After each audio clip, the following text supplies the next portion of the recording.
for joining us tonight. My name is Catherine Glovich, and I'm the Manager of Community Transportation. And we'll start and begin by acknowledging that we are on the unceded territories of the Musqueam, Squamish, and Tsleil-Waututh Nations. We thank them for having cared for these lands and waters since time immemorial, and we look forward to working with them in partnership as we continue to build this great city together. As a city of reconciliation and a recent signatory of the United Nations Declaration on the Rights of the Indigenous Peoples strategy, the city supports and respects the Squamish Nation's rights to develop the Sanok lands.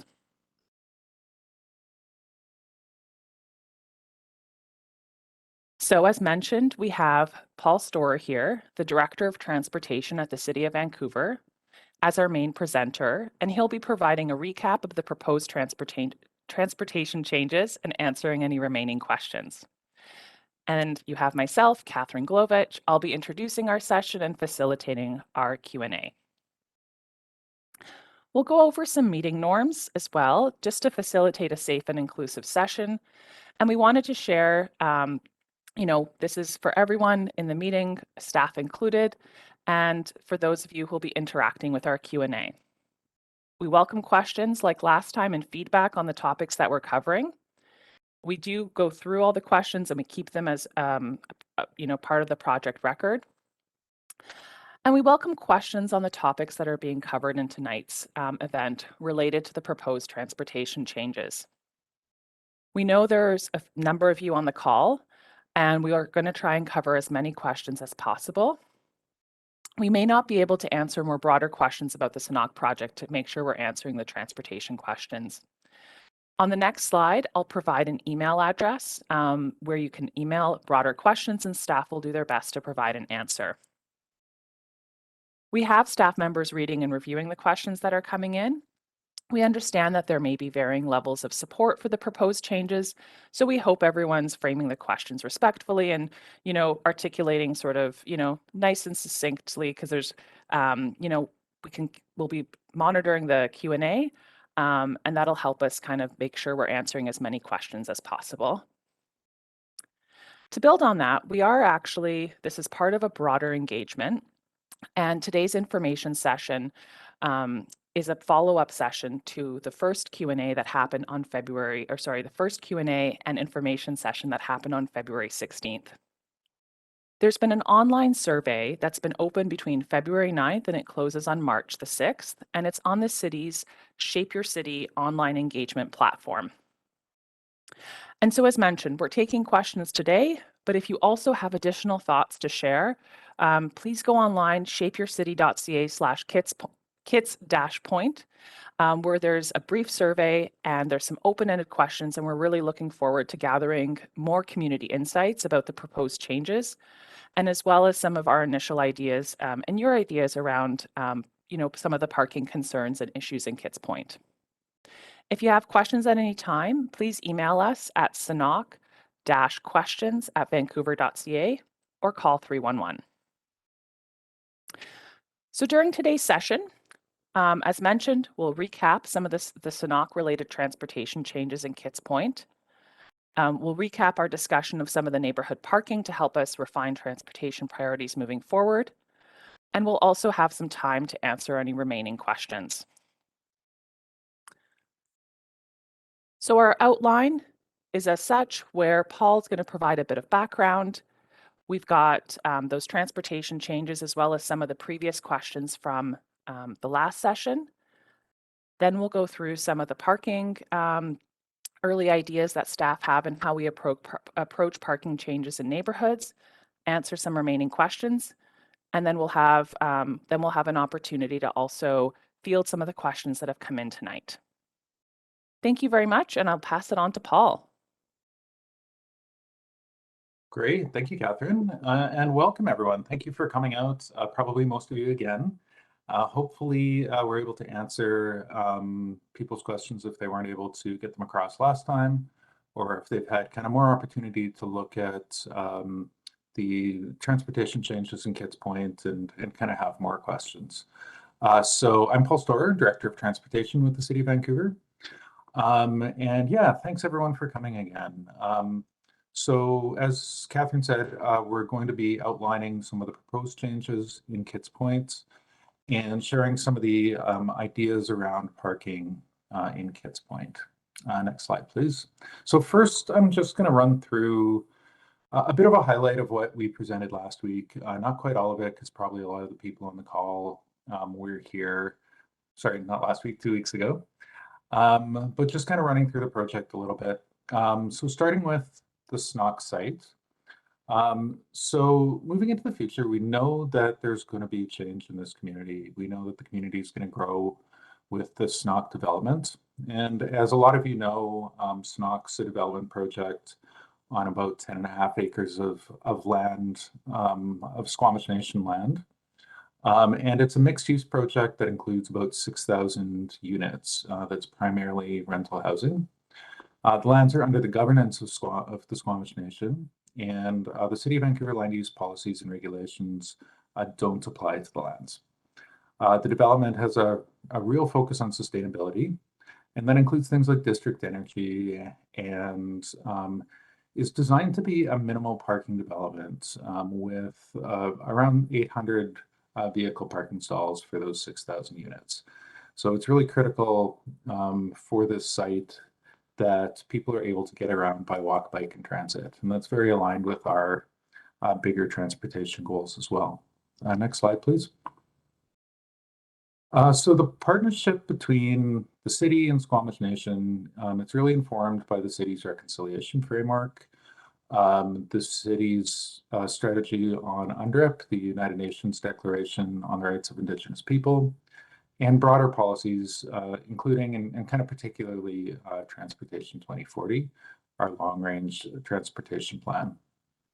So I'm going to spend just the next few slides kind of walking through some of the upgrades we're proposing within Kits Point.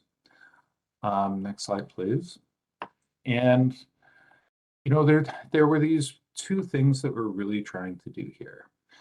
So on one hand, we're trying to connect the community and connect, particularly the SNOC development, better into the rest of the transportation network, particularly by enhancing walking, cycling, and rolling infrastructure for people of all ages and abilities, so that pretty much everyone living in the development has a way to get around that doesn't rely on using motor vehicles.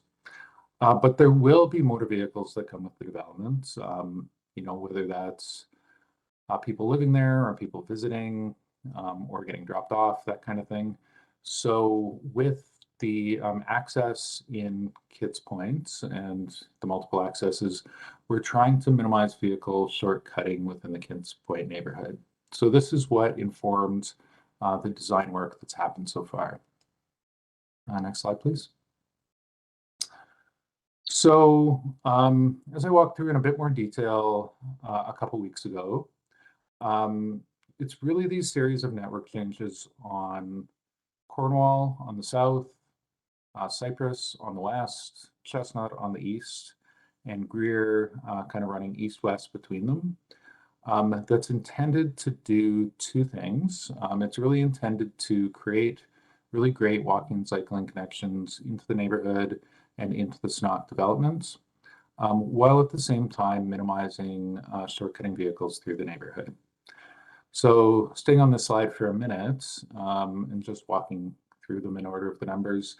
Number one is the proposed design for Greer Avenue, and that would include a widened sidewalk on the south side of Greer, a protected bike lane, two-way vehicle flow for traffic coming to and from SNOC development and probably from the Vanier Park area as well, and then retaining parking in the sidewalk on the north side.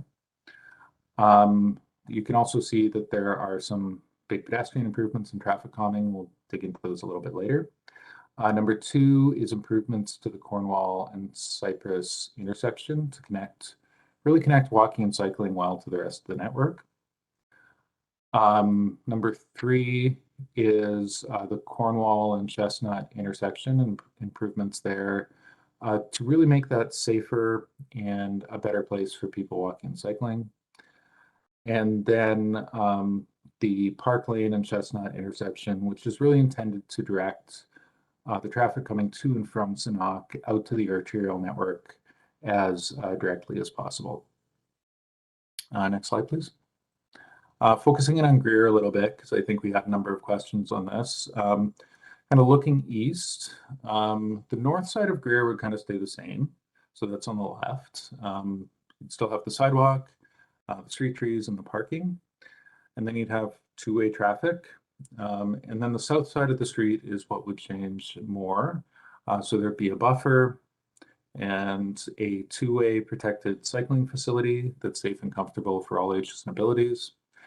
And then a widened sidewalk and a treed boulevard on the south side of the street. Next slide, please. On Cornwall, the improvements would include kind of starting at the left, improved transit stops. The main change here is what we call a protected intersection. So essentially it's designed so that people walking, cycling, and driving, that it's safe and comfortable for everyone, and that we manage all the conflicts between the different modes. So this includes sort of pedestrian crossings, safe and comfortable cycling facilities, and managing the vehicle volumes. And then, Paul. Hi, oh, sorry. Paul. Yeah. I'm just getting some feedback, not audio feedback, some feedback that's coming in the Q&A. If you could please speak a bit louder. Oh, I okay. think that maybe your audio can be a little bit quiet at times. Maybe if everyone gives me 1 second, I can see if I can turn that up. There, hopefully that helps a little bit, but I'll try to talk a little bit louder as well. Yeah, and then along Cornwall over at Chestnut Street, the intersection there would be improved to make that safer and more comfortable for all modes to use that turn. Next slide, please. Great. So in terms of traffic calming and circulation, one of the big goals was to get traffic that's coming to and from the Sanok development out to the arterial network as quickly and directly as possible. So the orange line at the bottom, the left-right line is Cornwall Street. So that's the arterial network that we're trying to get the vehicles out to. Chestnut on the right-hand side it would be one way. So this would be a direct way into the development for people heading west on Cornwall. So that would be from the Burrard Bridge or Burrard Street.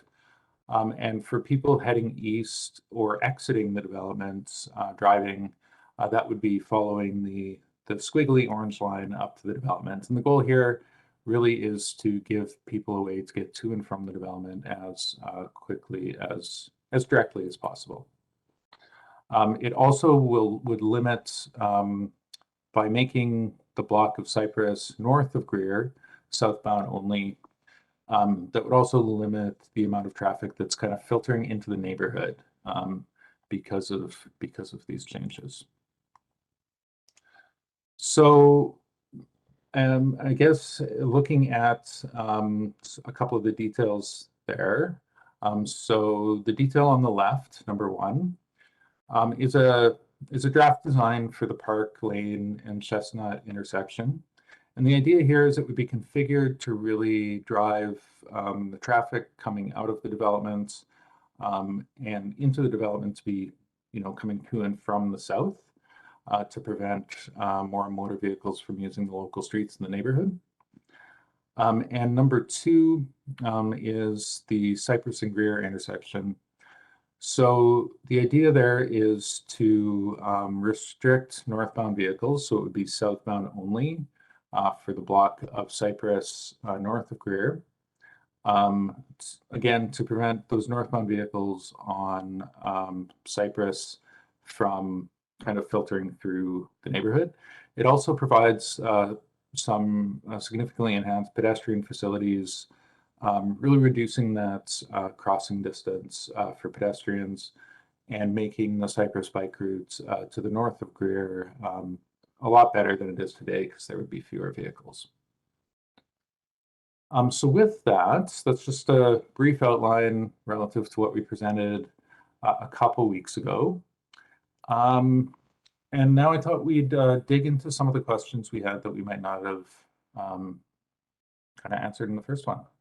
And maybe before we do that, Paul, there's been a few questions of clarification that I think might be helpful for folks to maybe not have to wait till the end of the session to kind of get them answered that have already come in.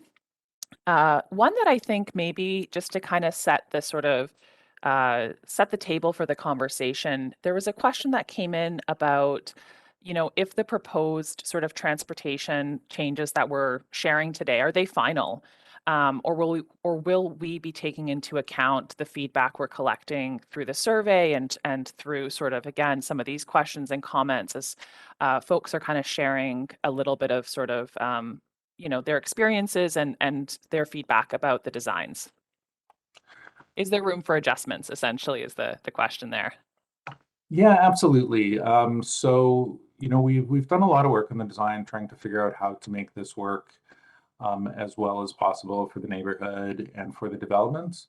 But we recognize that there's things we probably weren't aware of or hadn't seen. So the real goal of these sessions is to give people an opportunity to ask questions, to learn more about what the proposed changes are, and for us to learn more from the community about things that we might have missed, about some details that people are seeing, so that we can be sure that the design works as well as possible for everyone. Thanks, Paul. And one more clarification question. What do we mean when we say shortcutting from where to where? Because we mentioned it kind of in the foundational sort of slides around how we kind of started thinking and, that thinking that went into the services agreement and these proposed changes. Yeah, absolutely. So the goal with like most of our larger developments in the city are essentially on the arterial network. So we try to get that motor vehicle traffic as out to the arterial network as directly as possible, because we know that a lot of vehicle volumes on local streets isn't ideal for the people who live there, as well as for the people who are kind of walking and cycling on the local streets. So, we know there's a lot of traffic that, or at least a reasonable amount of traffic that ends up in Kits Point, just because it is such a destination with, Vanier Park and the institutions in Vanier Park, in Kits Beach and Haddon Park. So there's a lot going on in this neighborhood, but just kind of recognizing that this is a large development coming into the neighborhood that isn't connecting directly on this side to the arterial network. The goal is to just not have the vehicles filtering through the neighborhood all over the place to get to the development, but to try to get them as quickly and directly as possible into the development so that they're having less of an impact on the neighborhood. All right. And I think we can get started on some of those questions from the last session. But there are some really good questions coming in, so we'll have to make some time to come back to some of the ones that are coming in as well. So the first one here from last time was, why are there so many upgrades coming for what will presumably be a small increase in traffic? Yeah, so there's a few pieces of that. The upgrades that we're planning are intended to improve walking to the site, into the neighborhood, cycling to the site, into the neighborhood, taking transit into the site and into the neighborhood. And there still will be motor vehicles accessing the site. There's 800 parking spaces, which isn't a huge number for the 6,000 units. But there's still going to be a reasonable amount of pickup drop-off activity, deliveries, and car share and this kind of thing. So the goal is to kind of manage that motor vehicle traffic that's coming to and from the site. And as I was talking about before, be sure that there are really great ways for people to walk and bike and take transit to the site so that fewer people are relying on motor vehicles.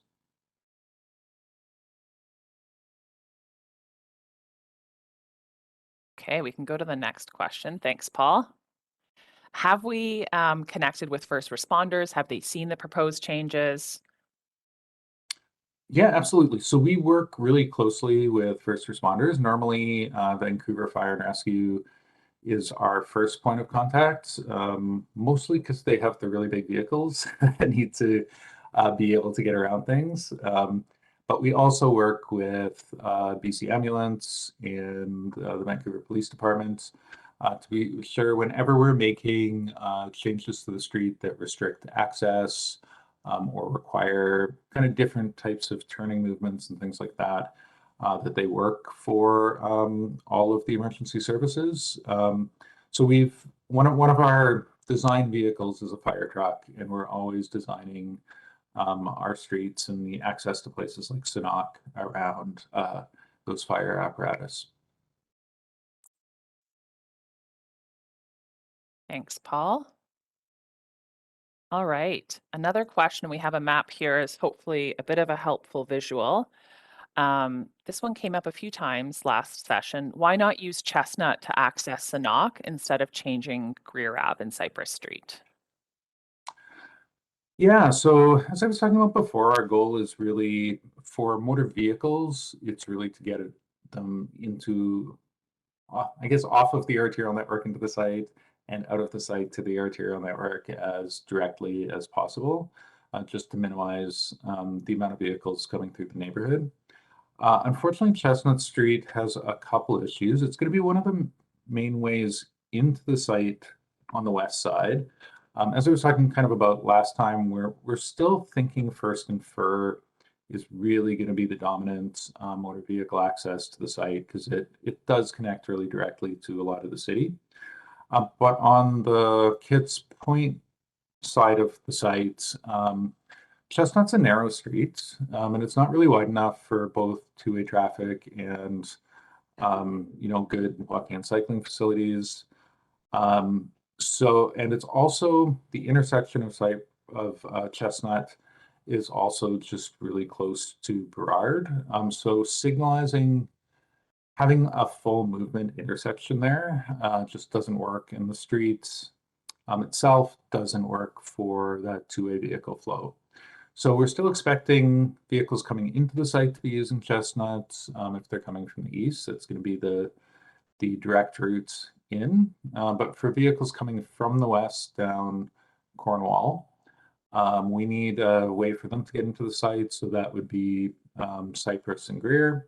And for vehicles exiting the site, again, that southbound down Chestnut doesn't work. So they would need to use Greer and Cypress. And again, when we looked at it, this was the most direct route to get vehicles to and from the site through Kits Point. Thanks, Paul. While we're showing this visual, if maybe we can go back to that slide.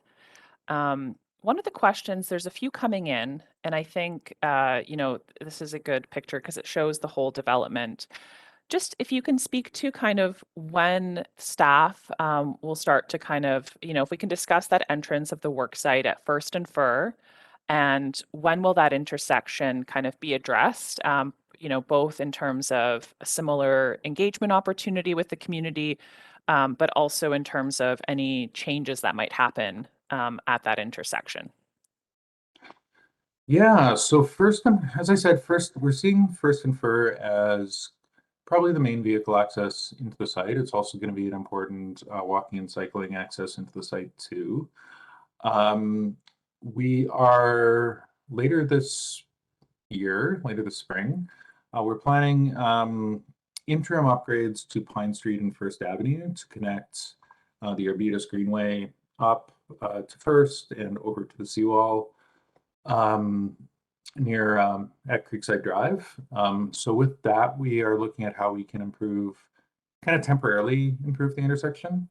Um, We are also we're working with the nation on how we manage construction traffic coming to and from that intersection. So we're looking at what other interim upgrades we can do there. And then with the development of the sites, again, with that, for most of the construction, that being their main construction access, kind of it kind of works with their construction on the site. We'll be kind of fully rebuilding that intersection so that it works just really well for access to the site as well as the rest of the neighborhood. So the long-term construction is a little ways down the road, but we are looking at improvements for walking and cycling in the short term and working with the nation to manage construction traffic through that intersection. And I know, Paul, you mentioned those long-term improvements. As part of the services agreement, there is sort of those like more final designs that would connect the Arbutus Greenway to the Seaside Greenway. And we do anticipate we'll probably be doing some engagement with the Burrard Slopes community and folks that are living, sort of along Creekside Drive, probably a similar session to this where we'd kind of focus in and chat a bit more about those opportunities down the road, right? More for that permanent build out. And the interim, for the interim design features, I think we've already been doing some engagement over the last couple of years. And so I think my understanding is the team might be doing kind of a final share of what we're doing in that interim design this spring. So folks that live in the area would probably be getting a notification and have a chance to kind of see what that interim change looks like. And then at some point be invited to sessions like this to learn a bit more about those final designs. But I think that's still a little bit ways away. We're focusing right now on sharing these changes, but in the future we'll be hosting similar opportunities for discussion. Yeah, absolutely. And we wanted to focus on these sessions first because right now it's phased so that these would be delivered first. But also because we have been hearing questions and concerns from the Kids Point community for quite a while, wondering what access is going to look like into the site on the Kids Point side. And we wanted to get out and have the conversation as early as we could. Okay, thank you. Let's keep going with those previous questions to keep us on track here, because I know we still have some of the parking pieces. So, this question came up last time. Is it necessary to remove parking on Cypress Street and Greer Avenue? And another question that's kind of a part two of this a little bit that's come in, if you could speak to it, that's come in today, is if we need to expropriate or take any sort of property on that south side of Greer Avenue to kind of accommodate for all these changes. So I think my understanding is no, we're working within the existing sort of what we have, and we're shifting around space. But if you could elaborate on that and maybe speak to those sort of the necessary parking removal pieces, that would be helpful. Yeah, absolutely. So when we look at Greer Avenue, it's a normal 66-foot wide local street. And for us to be able to accommodate a better sidewalk and protected bike lane, essentially we need to kind of relook at how we use the space. So we looked at a number of different options that we walked through in the meeting a couple weeks ago. But in any of the cases, to get a safe and comfortable all ages and abilities cycling facility, parking would need to be removed. We looked at least one option with unidirectional, so one-way bike lanes on either side, which had some benefits, but unfortunately it meant that all the parking would need to be removed. So when we landed on this one, about 19 parking spaces will be removed with the parking consolidated on the north side of the street. And we've done what we can to limit the amount of parking removed. But the idea is we would just be working within the existing property lines. We wouldn't be looking at expropriation or anything like that on Greer Avenue. Thanks, Paul. We can go to the next slide here. Yeah, and this question came up last time as well. Why does it maybe seem like cycling is being prioritized, over walking through this design here? Yeah, so for people who are familiar with the City of Vancouver transportation policy, we have a hierarchy of modes of transportation. So we prioritize walking above cycling, above transit, and then we have shared vehicles, and then we have private motor vehicles. And this isn't that we don't accommodate all modes and try to do all of that really well. Walking is our top priority, and through this design work, we try to be sure that we're creating, that we're really improving the walking connections up into the neighborhood, but particularly over to the Sanok development, because a lot of people are going to be walking to and from the sites. We already have a built-out sidewalk network on most streets. Most streets in the city, but particularly in Kids Point, it is a well-established sidewalk network. So we've made some improvements in terms of how the street crossings work by having shorter crossings with pedestrian refuges and a wider sidewalk on the south side of Greer, and really trying to get those wide, comfortable sidewalks where we can that are as separated from motor vehicle traffic as we can make it, so it's safe and comfortable for everyone. But we have also, really needed to look at how people cycling can get to the site, because the Sanok development is like really, really well located for a lot of trips to be cycling. Normally we look at a typical cycling trip to be up to about 5K, and you can access an enormous amount of amenities within 5K of this site. So for the site to work really well, we need people to be able to walk, bike, and take transit. And um, it looks very cycling focused because cycling was kind of missing from the network. So there is that building up of the cycling access to the neighborhood and to the Sanok development. But we've also been very focused on making sure that we're really trying to make it great to walk. Thanks, Paul. Next slide, please. All right, I think it's back to you to share a little bit about sort of our approach to neighborhood parking. We've had some new questions come in about parking, so we'll cover off some previous questions and some new ones after you've kind of given us a bit of an overview here. Sounds great. So I'll run through this pretty quickly because I went through it a couple weeks ago. So maybe we'll go to the next slide. So there's a combination of parking regulations in the neighborhood. There's full-time permit parking. There is the part-time seasonal permit parking. And then we have some, 2-hour parking, except with permits, and as well as a number of kind of unregulated parking streets and no stopping areas. Next slide, please. There's already a bunch of pressure on the parking in this neighborhood with Kids Beach and the other amenities in the neighborhood, which is why it's regulated in the first place. But we do expect there's going to be more pressure coming with new low parking developments. And we want to continue to have a good conversation with the neighborhood about how we kind of want to manage the streets so that it really works for the local residents. The idea of a low parking development isn't, that people come with cars and then park them on the streets all over the neighborhood. The idea is that people are coming to the development who don't have cars for the most part. But to do that, we need to be sure that the streets are well managed. So kind of what we look at is looking at all of the different sections of the streets, looking at who can park there. So, it could be residents or addresses on a certain block, what's allowed to use that space. So what's it for? Is it for loading? Is it for pickup drop off? Looking at being thoughtful about where the different regulations apply on a street. Thinking about the hours that there are going to be pressure. Are the pressures overnight? Are they during the day? Is it seasonal? What's causing the demand? Is it a big generator? Is it people who live there?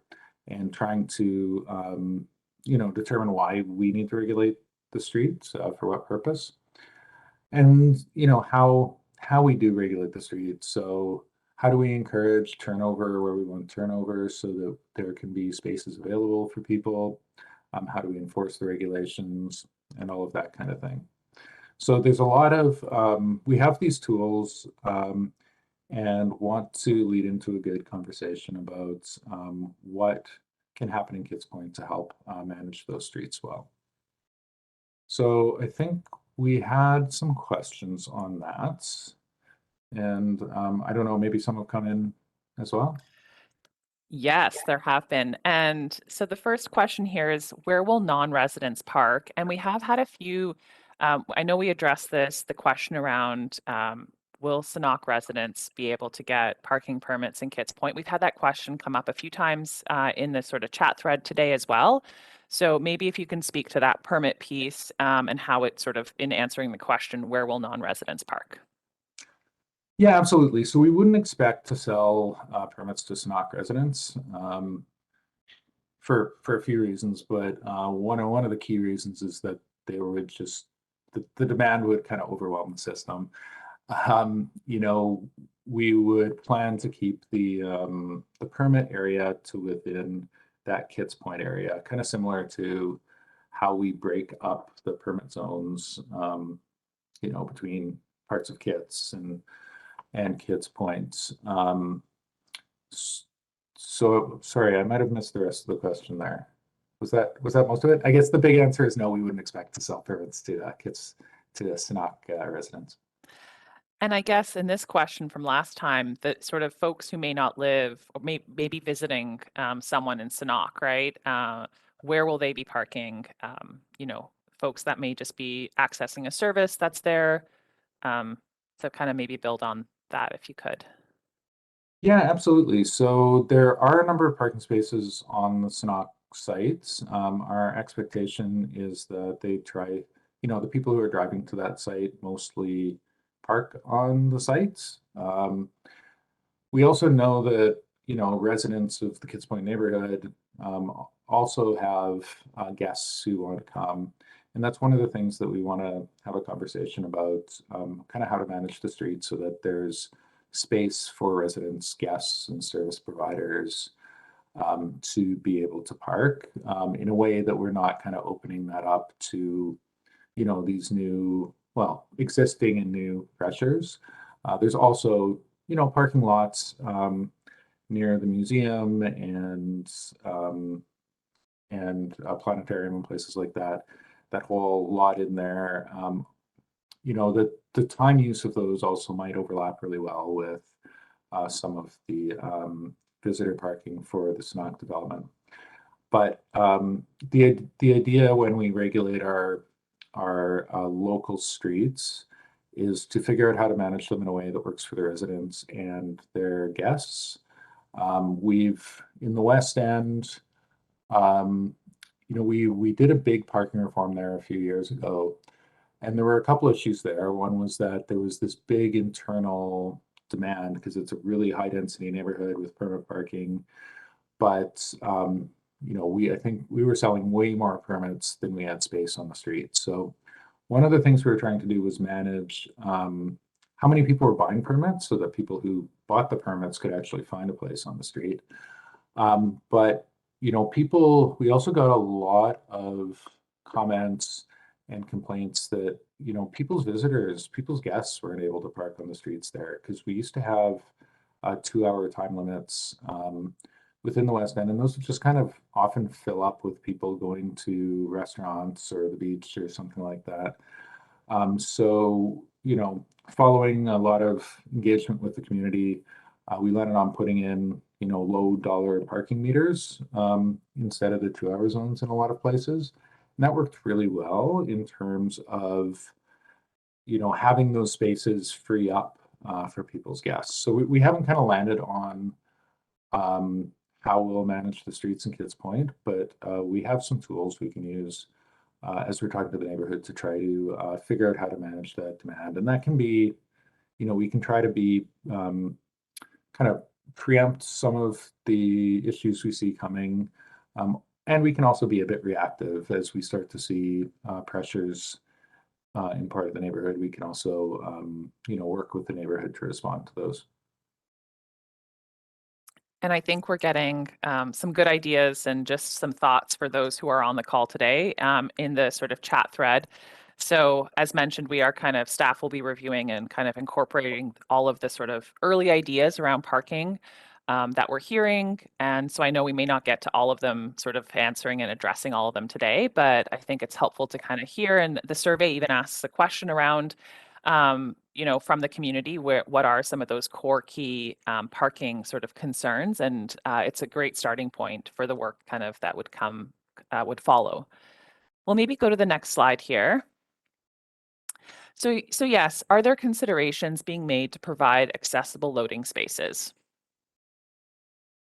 So right now we haven't heard a lot of demand from the neighborhood for accessible parking spaces. We do install them by request. So when someone comes to us and they can demonstrate they really have a need for an accessible parking space, we try to accommodate those wherever we can. So we would be it would be good to hear where this kind of thing is required.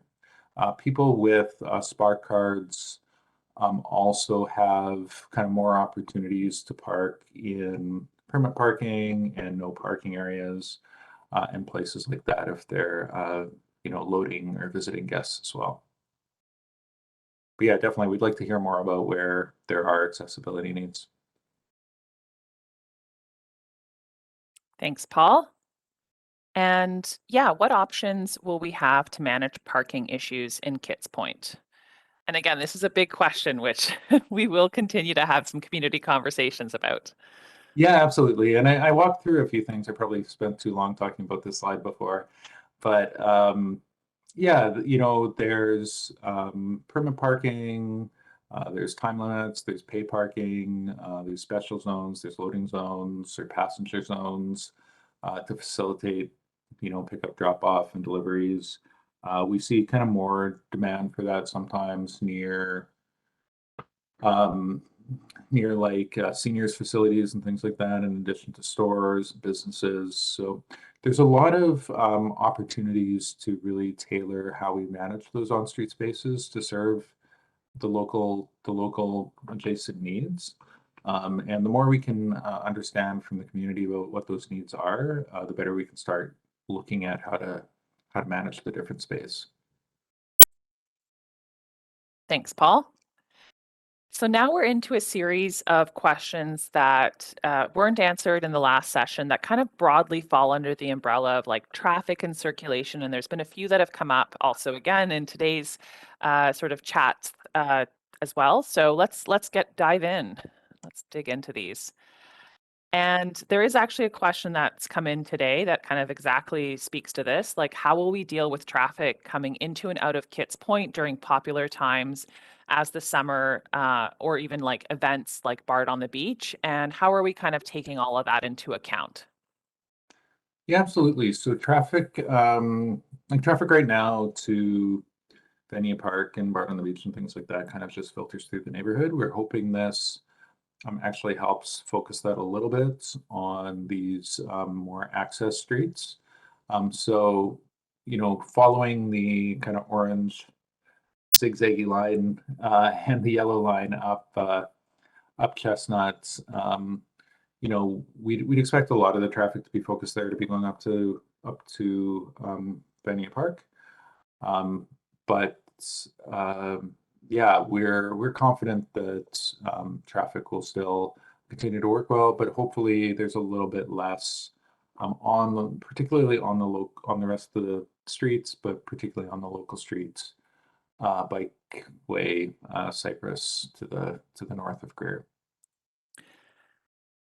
And while we're on this slide, because it's got the visual here, we've had a few questions come in around just questions of clarification of what is happening on Cypress to the north of Greer, and where it's going to be a one-way street between Cornwall and Creelman. And I think on one of our earlier slides, we had sort of again some different arrows. So I think if we can maybe kind of spend a bit of time speaking to that, that would be helpful.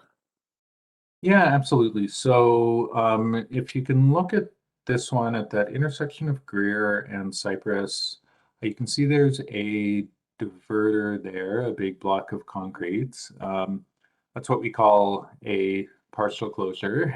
So basically that will restrict that block of Cypress between Creelman and Greer to one-way southbound.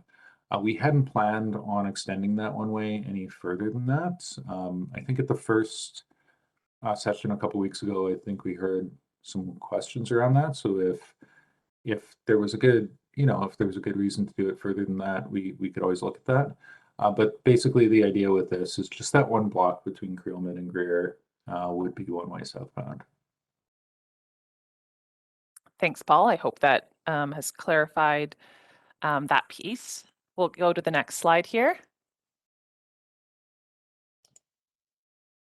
And yeah, so I think maybe actually this would have possibly been the better slide to answer that question. So maybe you can kind of highlight some of those features again if you'd like. But how do the proposed changes, help mitigate traffic in Kits Point? And I think, there's been a few kind of questions coming in, even like, did we look at or consider, signalizing Chestnut as an example? So just thinking through, you can answer that question broadly, and I'm kind of prompting you with some of the new questions that have also come in.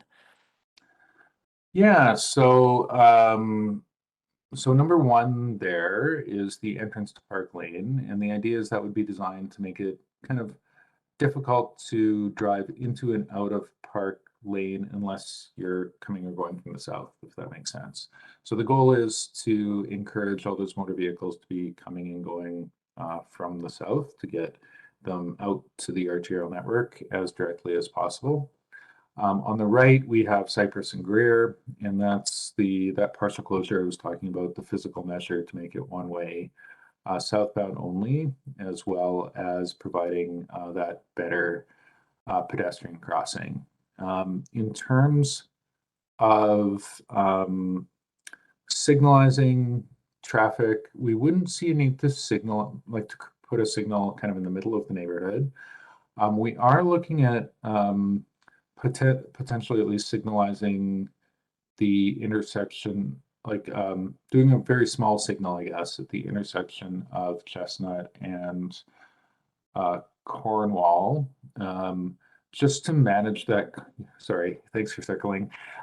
To manage that conflict between turning vehicles and people walking and cycling. We've heard, a number of concerns there since that intersection was built, just about how that works and visibility and things like that. So we are looking with the higher vehicle volumes, we are looking at having a very small signal there just to separate out vulnerable road users, so people walking and cycling from those turning vehicles, and just facilitate both safer cycling and walking and turns into the site there.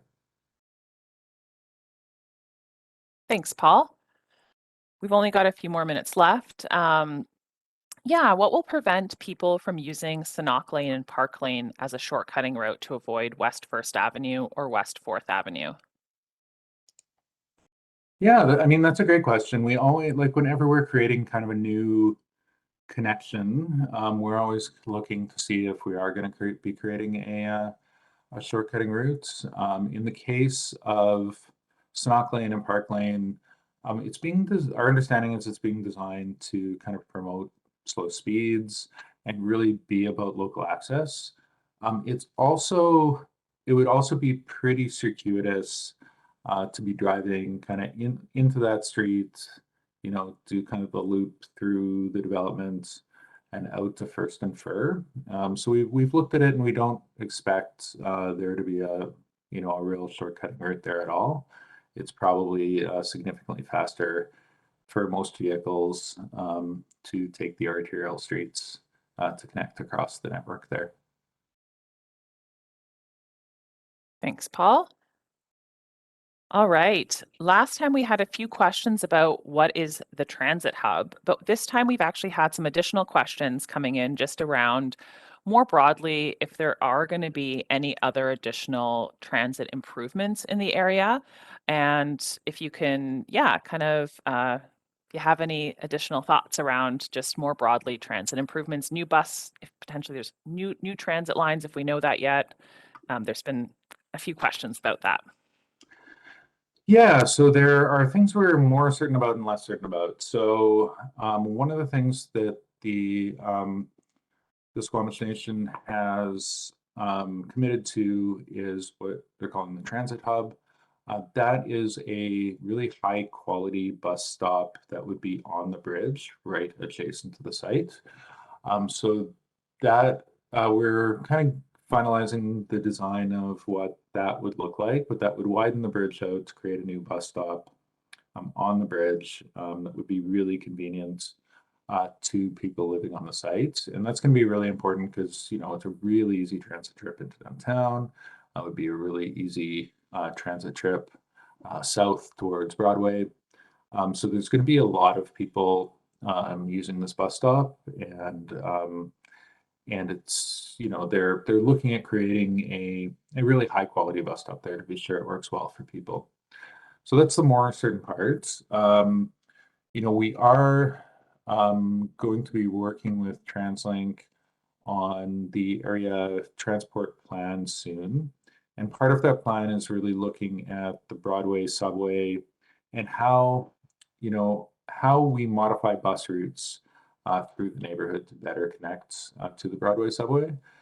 So we're expecting that will also improve some connections from both this bus stop and the rest of the neighborhood, kind of through the neighborhood. So that will hopefully really help connect both this site and the rest of the neighborhood to the rest of the transit network better. As some people probably also know, we have a long-term policy goal of developing a streetcar that would run kind of around Falls Creek and, you know, with you know, up to the Arbutus Greenway and potentially down the Arbutus Greenway.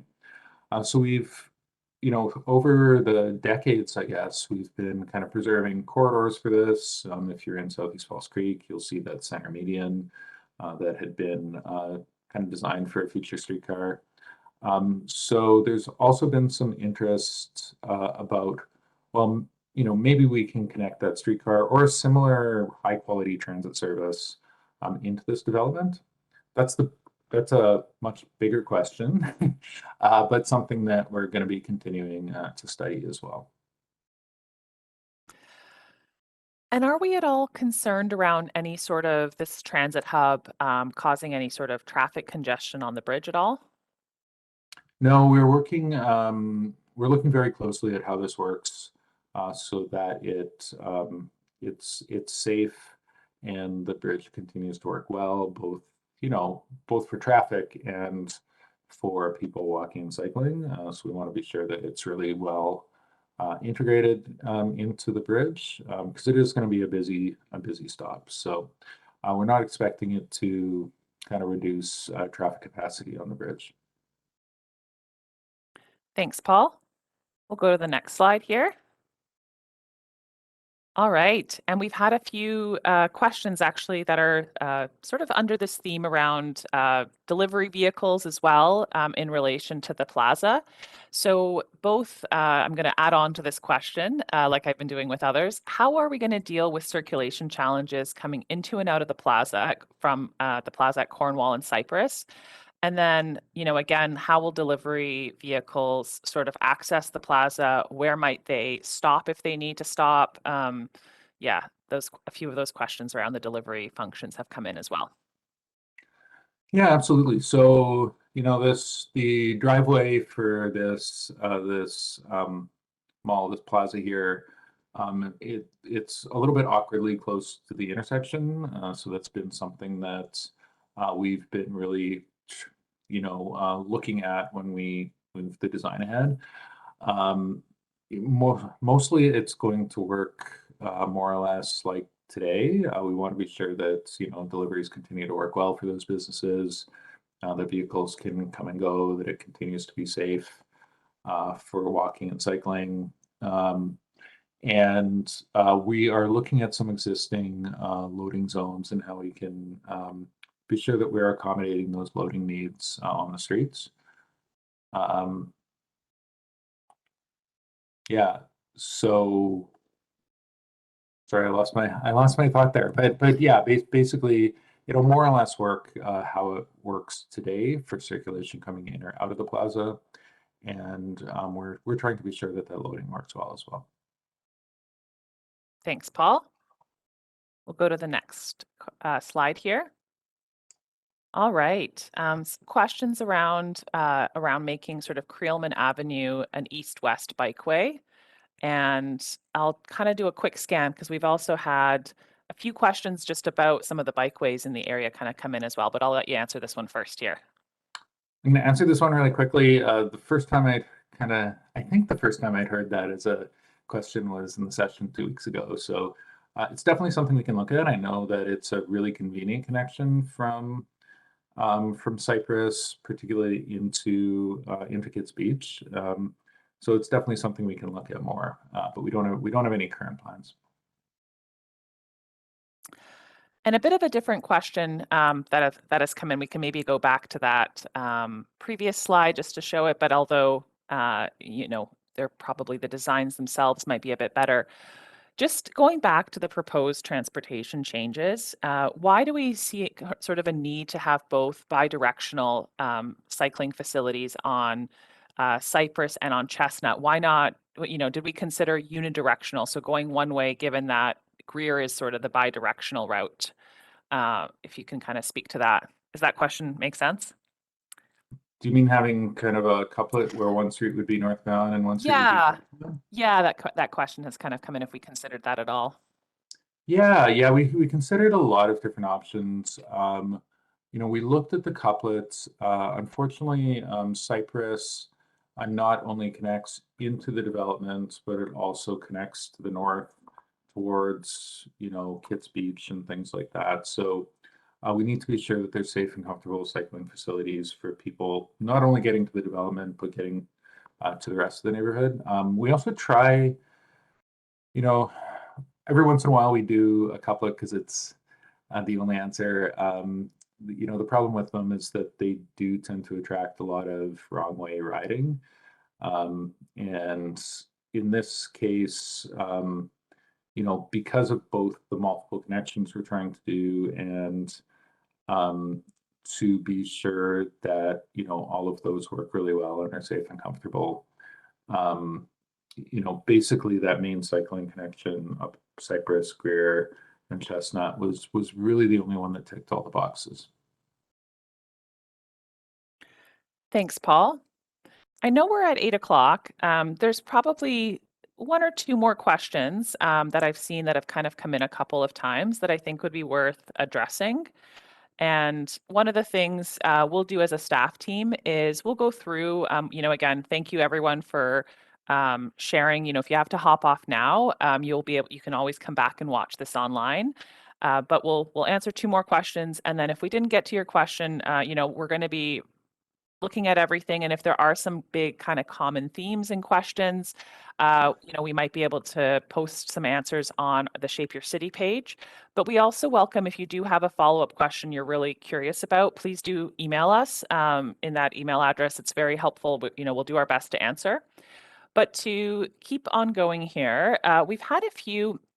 There's, if you could speak to the recent no left turn from Cornwall onto Arbutus. So Kits Point, but a little bit further west. I think we've had some curiosity about just, again, how that might even influence some of these changes and sort of that access in and out of Kits Point.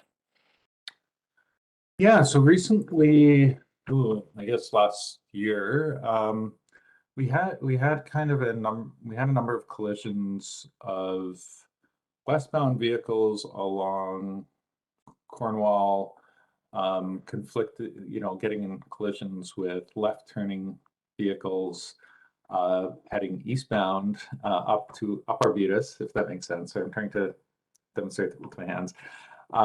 Anyway, that eastbound left onto Arbutus is really important access to Kits Park. So we looked at, well, could we do something different there? And that was going to be an issue because we don't really have space for a left turn bay and we can't really restrict that. But what we did see was that a lot of those left turn collisions were happening because, um, there was someone waiting to turn left, a westbound vehicle waiting to turn left, and that eastbound vehicle couldn't see past them. So that's what was creating the collision.